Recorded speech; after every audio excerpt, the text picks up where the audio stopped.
What do you make of the claim that perhaps the Warriors are better without Kevin Durant? Oh, stop it. Stop it. Listen to this. I don't grasp this concept. They aren't better without Kevin Durant. They're different without Kevin Durant. And no, I'll be the first to tell you, they don't need Kevin Durant. They didn't need Kevin Durant. They needed Kevin Durant off of the Oklahoma City Thunder. That was all. That's all. They didn't need him because they were a really good team without him. But when people throw these numbers out like they were a dynasty prior to Kevin Durant, let's go back and look at that. Prior to Kevin Durant, they had one championship. And that one championship, they beat LeBron without Kyrie Irving and without Kevin Love. That next year, they won 73 games, which is historic in its own right, obviously, but yet they lost to LeBron James with Kyrie Irving and with Kevin Love.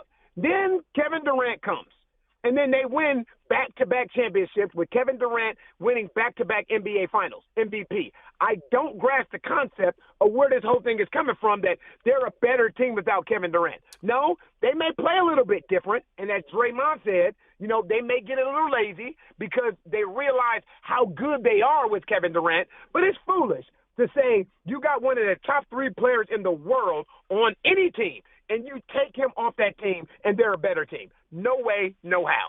We open up the show discussing the idea that Durant to the Warriors was actually good for the NBA because it made it a super team that everybody hated and gunned for, and an evil empire that people could root against.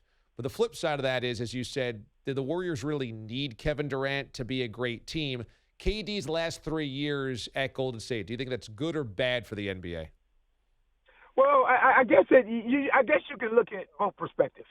You can look at both sides. You can say it's good for the NBA for exactly what you just said, D.A. It's the fact that it did create a team that all other fan bases wanted to see lose. Because you realize when they add a Kevin Durant and then add a Boogie Cousins, along with Draymond, along with Steph Curry, along with Klay Thompson and Andre Iguodala and these other guys, okay, they're obviously the front runner. So now you have 29 other teams that are gunning for this one team. Yep, that's one side. And then the other side is the fact that what we just said. You have a team that is full of firepower, possibly the best team ever assembled as far as talent goes, the best 3 shooters possibly to ever play this game on the same team, along with one of the most dominant bigs in the NBA in DeMarcus Cousins, and then a guy that can play multiple positions in Draymond Green, and who I think will be a Hall of Famer in Andre Iguodala. It does kind of set them head and shoulders above everyone else. So as far as parity goes, as far as, kind of equaling things out, I can understand the thought process, the way the fans think. Oh, well, Kevin Durant ruined the NBA. I can understand the thought process. I don't agree with that, but I can understand what fans think.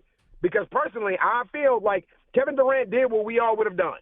He did what was best for himself and his family. It's called free agency, not fan agency. You don't do what's best for everyone else.